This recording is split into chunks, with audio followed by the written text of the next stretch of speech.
I guess I'm Sally Bowring, and I've been an artist for many years, and I've also taught for many years. I taught at VCU for 37 years as an adjunct professor, and I worked in the community.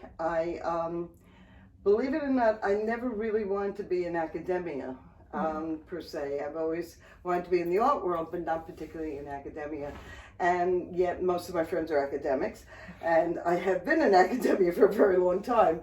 But I was lucky. I was at VCU, which is an extraordinary art school, and I was there at an extraordinary time. And now I'm very happy to be at RVArt as still teaching. And I keep thinking every year, is this my last year of teaching? And I thought I retired, actually. I had a false retirement, and I didn't like the way my mind worked. I mean, I really felt mushy. I mean, I was watching movies at 9 o'clock in the morning because I could, and I like having a schedule. Right. I like knowing where I'm supposed to be at Tuesday morning or wherever. And I love working with young people. They keep me a lot fresher. I learn just as much from them as they learning from me, really. Cool. Awesome. Yeah. I have friends that tell me that they're 6 years old, they knew they were an artist. My mother used to tell me I was going to be an actress because I was very theatrical as a young girl, and especially as a teenager. A lot of drama, and yet there was one time when I was at Fashion Institute that my closest friend was an actress, and they wanted me on stage because they thought I was really funny. And I got up there and I froze. Yeah. And I was so much more comfortable backstage. I did lighting, I did scenery design, and I was much more comfortable in that role. I've directed plays, but I don't want to be in the spotlight particularly, and that's why I really like being here. You know, I'm alone in my own thoughts, and yet you can't be in your studio all the time. So going back to your original question, did I always know? I think there was a time in my early 20s when I felt like I had to make a decision, a commitment, or, people get married, people decide to have babies. So my commitment wasn't to making art, and I was in a very fortunate position. It was my first marriage. I was living in Vermont. I didn't have to work. And that gave me an enormous amount of time to set up, not only set up a studio, but set up a schedule. Right. To really know when I was supposed to be there. And initially it was very hard for me to.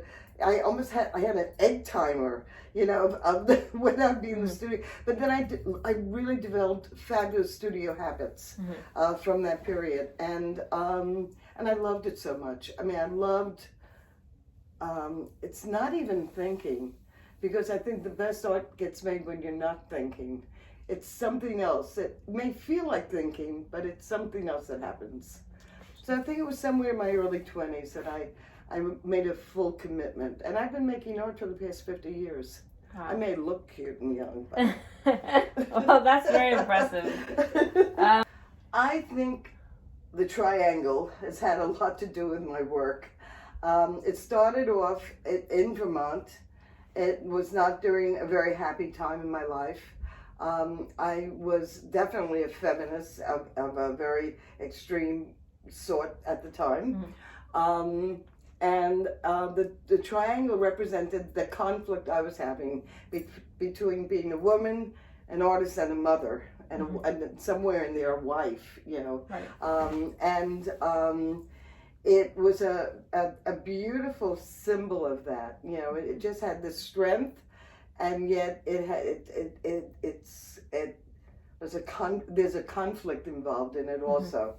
And I also, it was funny because I did fail geometry twice. Never understood what they were talking about, but my work is based a lot in geometry. You can see from that painting over there that, and most of my work, there's always there's always seems to be a triangle in there. So a lot of that, and then of course I moved away. I think initially when you first make art, you make art about what you know. So you know yourself, and if you're young, you're also very preoccupied with yourself, and and until around middle age, and then you get bored with yourself. But but as I was learning who I was putting all of that into my art as well. So initially it was very autobiographical, and now it has nothing to do with me personally. It has a lot to do with formal issues of painting, and maybe I always hope for some poetry in it. I hope for something that's maybe contradictory. Right. And I hope for there's something that is, I don't want it cold. I want it, I want it fairly warm. And I've been told that my work is also really joyous, and I have a very joyous part of me. I mean, that's great. Yeah. Yeah. I mean, that man over there that you can't see is a wonderful big photograph of Matisse.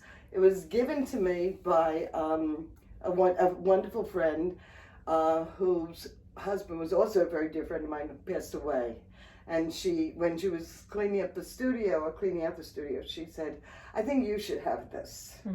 And he has been my little guardian angel sitting there. And he too made joyous work. I mean, I think it's very important, if you're going to do this, to consider what you want to put into the world. And sometimes you can't help but put sad things or tragic things into the world. But for me, I would like things to last, and I would like them to be on the more positive side of life.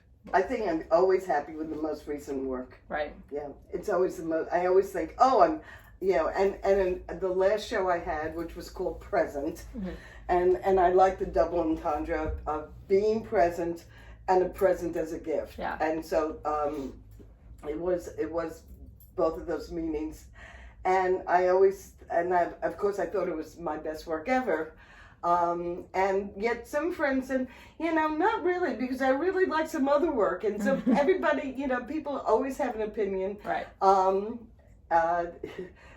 I won't finish that up with something else that I've heard, that everybody else has something else. But I think that, I think, I'm trying to think back if there's another body of work that I make bodies of work, and I don't paint for a show, but I've been very lucky since maybe over 20 years ago. I've been with Reynolds Gallery, and I've had maybe 6 shows over those years, and I usually have a show every 3 years, and I know that that's going to happen. So there is something in my mind. Right now I'm playing. Right now I'm making these little paintings over there. I have no idea what they're about. I'm not thinking about them. Right. They're like my drawings. Just do it, and don't judge it. Don't plan. Don't do anything. Just let things come out, and mainly don't think. Right. Because it's so easy to overthink something, especially. And so I guess it's always the most recent body of work, and I've had there are some pieces that I did, I guess in the early 2000s, that were very large. They were huge pieces, but they were put together with small pieces. So I would make these small panels, actually, so kind of like that. And then I had a fabulous friend who was in main art framing at the time, guy named Rick, and he would build the structure of putting all these pieces together. So I'd wind up with paintings that were like 8 feet wide, 10 feet wide, and I really loved that work as well. But once a body of work gets shown, they're like gone. They're until that happens, they kind of stand by the door like soldiers waiting to go out. And then once they're shown, I can't go back to doing the same thing. Right. I just, And I think some people can. I usually have exhausted the idea. And so then I have to play around and figure out what else is new. Yeah, I have to be in the studio in order to teach art, or else I'm a charlatan. And I take some of my problems that I'm having in my studio to my classroom. You know, I also, even though I could probably be at this point my student's great grandmother, I still see that we're all artists at that point. Right. There's no age, there's no class, there's no nothing. We're just all artists in that room, and we're all trying to figure out how to use this material and how to get a surface that's really something that you want, or a color that you need, or the just the problems of painting, or drawing, because I teach drawing as well. And I just, but I have to be in here in my studio in order for me to really feel good about teaching. And the other part of teaching that I love is I read constantly. And so it keeps me fresh for new things that I come across. Or if I discover something in my making of a painting, I love to share it. You know, so it's very much of a give and take situation. Right. Interesting. Well, I've started a piece several different ways.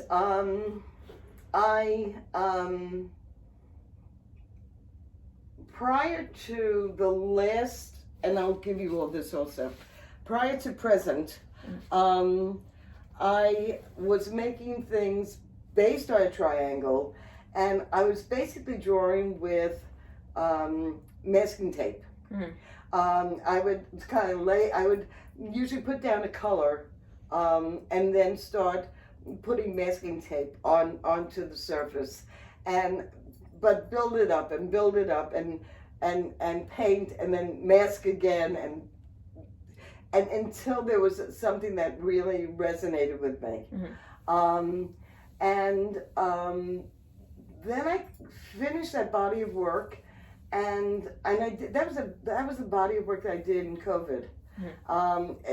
Very typed, geometrical, very almost claustrophobic work. And high contrast, which was kind of almost unusual for me. And then this body of work came out of these drawings. I teach drawing, and there's so many times that you can walk around the room without driving your students crazy. You know, they're working. Yeah. You know, so I walk around a couple of times. I may say a few things, but I let my students work. I don't bother them. I don't talk the entire time. I want them to work. I know that these are not usually art majors. They are taking a 1-credit elective. So I'm not going to beat them up like I used to be, like I did at VCU, where that was their future, Right. And they were artists. I think that some draw beautifully, and some may even go into art or minor in art from the experience. But so I would sit there, and I started making these little drawings. And so all these little drawings came out of my drawing class as I watched my students draw. Oh, wow, yeah. And so that's the place where I started. I never ended up there. I never, first of all, it's almost impossible to translate a small drawing into something 4 feet by 4 feet. But it was a place to start. And I got into much more of a combination of not just hard edge, but I wound up with organic forms next to geometric forms, and there was this wonderful combination that I think I want to continue. So that's kind of how I'm starting now again. And even right now, I just started cutting out some shapes and putting them down to see, do I want this painting to be about shapes? Right. What am I doing here now? And right now I don't know what I'm doing, and it's it used to be terrifying, and now it's just fun. Right. Because sooner or later I'll figure out what I'm doing, or you decide what you're doing. But at this point, I have no idea what I'm doing. So I'm making some bad work, some good work. It doesn't really matter. I have time to play. I just recently had a show last spring, so I have a good 2.5 years to figure it out. Mm-hmm. I'm having a show also in Dallas. I also show in Dallas, and that work is done already. Yeah. Yeah. So it's playtime.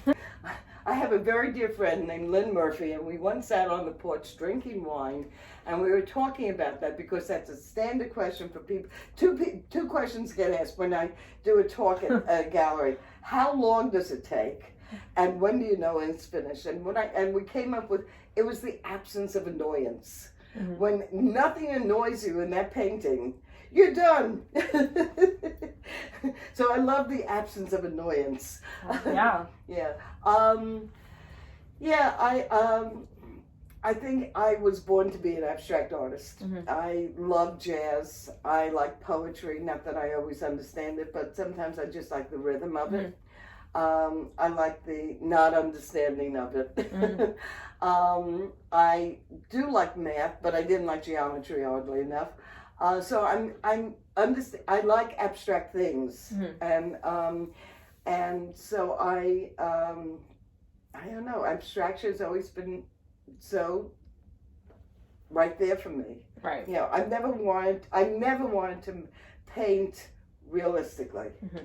I was like, got a camera. Mm-hmm. You know? Yeah. And I just really never was interested in replicating life mm-hmm. that way. I'd rather comment about life in an abstract way. Well, for one, and this is not exactly medium, but for one, I paint on wood. When I started out as a printmaker, even though printmakers all over the world start shaking their head going, she's not a printmaker. But I did monoprints. Mm-hmm. And so a monoprint is that you paint on a piece of plexiglass and then you transfer it to paper. Mm-hmm. And so it was hard, or even though the paper was soft. And so I was used to working on a hard surface because of paper. And maybe I always say that's the reason, but I hate canvas. I don't like canvas, so I paint on wood. Mm-hmm. And all these things are all wood, and I like the fact that the surface comes up quickly. And in canvas, you have to paint, and then paint some more, and then paint some more until you get a surface that you can start really painting. Mm-hmm. And that drives me crazy. I also don't like the give and take of a canvas. I don't want anything coming back at me. You just stay there, you know. And so I prefer to paint on wood, and I use acrylic. I started using acrylic when I was 38 years old and got pregnant with my son. Mm-hmm. And I gave up everything. I gave up coffee, I gave up sugar, I gave up smoking, I gave up drinking, I gave up everything, and I gave up oil paint as well. Wow. And I always felt that oil paint was messy anyhow. It just, I don't know, it really, so I love the smell of oil paint. I love walking into old places that use, you know, turpentine, and it's like, you know, it's like a painter's perfume or something. But I prefer to work with acrylic. Right. And I've been able to figure out how to really open up acrylic and make it kind of sing for me. I mean, mm-hmm. and I've worked on being able to use that kind of surface to my advantage. Mm-hmm. And I also, one thing God did not give me was patience. And I hate things that take too long to dry. Right? Yeah. I want to work. If I'm working, I don't want to have to wait for something to, and oil painting, in many cases, you just have to pull back and you have to wait for it to dry. And it drives me insane. Mm-hmm. So I've, for the health reasons, when I was pregnant, I went to acrylic. And then I just stayed there because it really suited my needs, and I like water-based things. Mm-hmm. Yeah, I like working with watercolor. When I go away, get a small pad. I'll do watercolors. But I like the acrylic, and mainly Golden is the brand that really has a beautiful consistency. Mm-hmm. Right. So that medium, and then I really should have stocks in the golden glaze, that you add to your paint, because I swear by it, and I, and it really, it does make your paint open and be able to, really, really paint and almost draw with it, so, simple. Yeah. And I'll go into Walmart occasionally and grab some cheap paint, or I'll go into Lowe's and have them make me a special, but I usually try and mix it up with a decent medium, that's like a golden base, and make it a little bit more stable. Okay. Yeah. I think in the future I'll have challenges more physically. Than just standing. I mean, like, I used to be able to work in here for 8 hours. I can do 4 hours now without my back hurting or my legs hurting. But mental challenges, those are the ones that are more interesting. For me, I can't walk in here and have an idea. An idea is a trap for me. The times I've walked in here and said, I have this idea, I'm going to make this, and then it never works out. It just never happens. So a lot of my learning, opening up, challenging myself, all happens in the process of making things. And I move intuitively, but I also move very formally. I mean, I know what I'm doing as far as color relationships and composition, just formal issues. And, it's ingrained in me at this point. But I love moving that into that intuitive place as well, where I don't know what's going to happen next. I don't rely as much on process. I used to be much more of a process artist of, I don't do that as much. I do plan a little bit more, but I'm always willing to just either change everything, take out my sander and sand it all down again, and if it's not working, and just go back in and make it happen. I guess those are challenges. I mean, to keep finding something new, and I don't want to ever become divisive. I don't want to ever feel like I have a formula of how I make things. I always try to change it up. I always feel like there's something new that I haven't thought about, if the painting's not working, I'd rather sit with it for a very long time than use something that I've used before to make it work. Right. That's cheating. Right.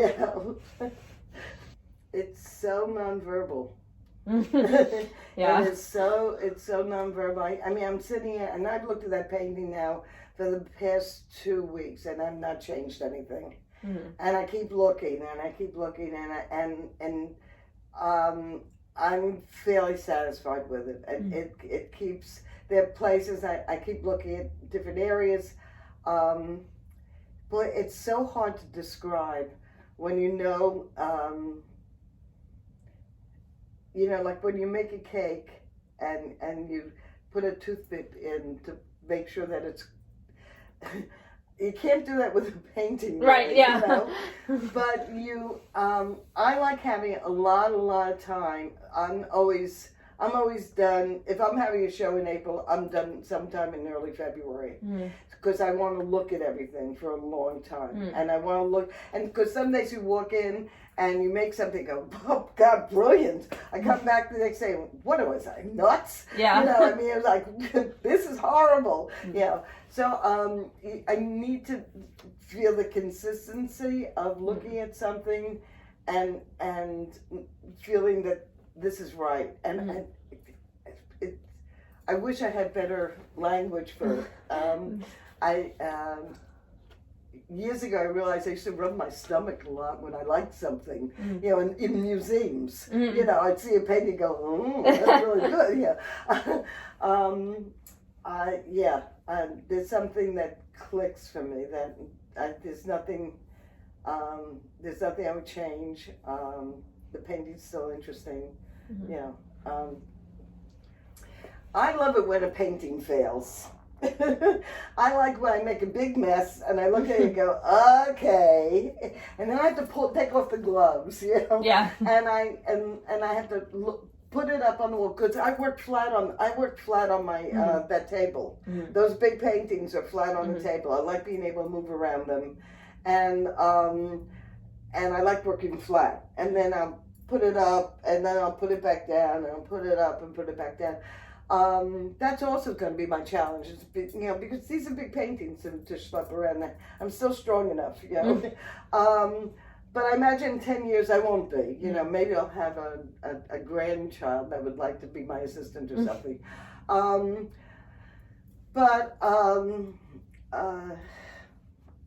I just lost my train of thought.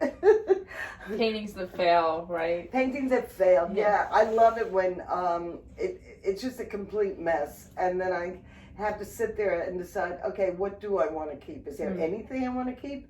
And then you also keeping things, sometimes you have to give up those things, you know. I mean, eventually, like there may be a part of the painting that you really, really love, but it's a really small part of the painting. And sooner or later you have to give it up, you know, because you can't hold on to that and the rest of the, you know, for the sake of the rest of the painting or something. But I like when I finally have to say, okay, you know, focus, you know. I do have this little trick, and it's not a trick, but I'll sit here and I'll meditate for maybe 10 to 15 minutes and really empty my head out, empty the lists and who I have to call and what's on my calendar and what I'm doing in my class and all that stuff out, and then look at my painting, and that's when I can really see it. Right. And it's worked many times for me doing that. I think that it's I think that's a fun time when the painting really looks so bad you can't believe it.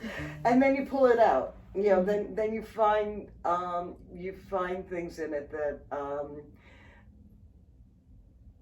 that are not in your other paintings, for one, and you have to take a different route, or you have to figure out something that you've never done before, and that's the thrill, you know. When I always tell this to my students, when I was a teenager, I grew up in Manhattan, and we used to get on the subways. It was, I guess, safe enough for all of us to get on the subways around 17. We were 17, 18 years old. And we go downtown. Where are we going? Who knows? I don't know. We get off at some stop. And we never knew, and it was so much fun not to know. Yeah, we never knew where we were going, what was going to happen for the evening. And something always happened. It's New York, yeah. Obviously, I can't do that anymore, but that's what painting's like for me. I start, and I don't really know where I'm going to wind up. And that's the thrill of it. One of the questions I gave up, and I drove myself crazy when I was young, is what is this about?